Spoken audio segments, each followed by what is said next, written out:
Welcome to Face Master com. யாரை பற்றி பார்க்க போகிறோம்னா, அதிமுகவில் பார்த்தீங்கன்னா எடப்பாடி பழனிசாமியை பொதுச்செயலாளர் ஏற்றுக்கிட்டா ஓபிஎஸும் சசிகலாம் வரலான்ற மாதிரி பார்த்தீங்கன்னா முன்னாள் அமைச்சர் வீரமணி ஒரு பேட்டி கொடுத்துருக்காரு. பட் இது சாத்தியமாக கேட்டிங்கன்னா எடப்பாடி பழனிசாமி இணைக்கிறதுக்கான வாய்ப்பே இல்லை. ஏன்னா எடப்பாடி பழனிசாமி தன்னோட பதவியை காப்பாற்றிருக்கிறது தான் பார்த்தீங்கன்னா இந்த தேர்தலை புறக்கணிக்கிறார்ன்ற மாதிரி. ஏன்னா தொடர் தோல்வி 10 தோல்வி பழனிசாமி சொன்னதை 11 தோல்வி பழனிசாமி சொல்லிடுவான்ற பயம். இன்னொரு விஷயம் என்ன பார்த்தீங்கன்னா, அதிமுகவில் சசிகலா ஓபிஎஸ் வந்து அவங்க கைப்பற்றிடுவான்னு பயம். ஏன்னா எடப்பாடி பழனிசாமி ஜெயலலிதா ரேஞ்சுக்கோ போல இவர் தான் தலைமைன்னு எல்லாருமே ஒத்துக்கிற அளவுக்கு பண்ணலாம் வந்து எடப்பாடியோட இமேஜ் உயரல. இது ஒரு விஷயத்த வச்சு சொல்லலாம். எடப்பாடி பழனிசாமி அந்த அளவுக்கு இமேஜ் இருந்துருச்சுன்னா கண்டிப்பாக வந்து மாவட்ட செயலரில் பார்த்தீங்கன்னா சஃபில் பண்ணி விட்டுருப்பாரு, மாற்றிருப்பாரு, புதிய மாவட்ட செயலர் போட்டிருப்பாரு. அதே மாதிரி பார்த்தீங்கன்னா என்ன ஜெயலலிதா இப்படி தான் நடந்துக்குவாங்க, மாவட்ட செயலர் பற்றி மாற்றி போடுவாங்க.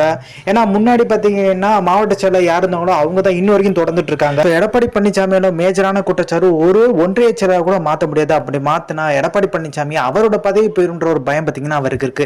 அப்படி அவரோட பதவி போயிருன்ற பயத்தினால பார்த்தீங்கன்னா யாருனாலையும் வந்து எந்த ஒரு பதவியில் உள்ளவங்களையும் மாற்ற முடியும்னா அவர் என்ன பொதுச்செயலர்ன்ற மாதிரி அடுத்த கேள்வி இருக்கு.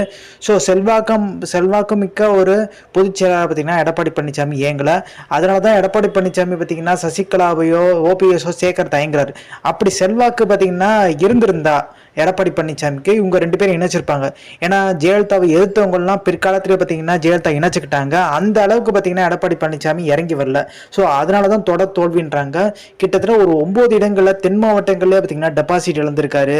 ஸோ டெபாசிட் இழந்திருக்காரான்னு கேட்டிங்கன்னா அது வந்து அடுத்தடுத்த கட்சிகளுக்கு போயிருக்கு.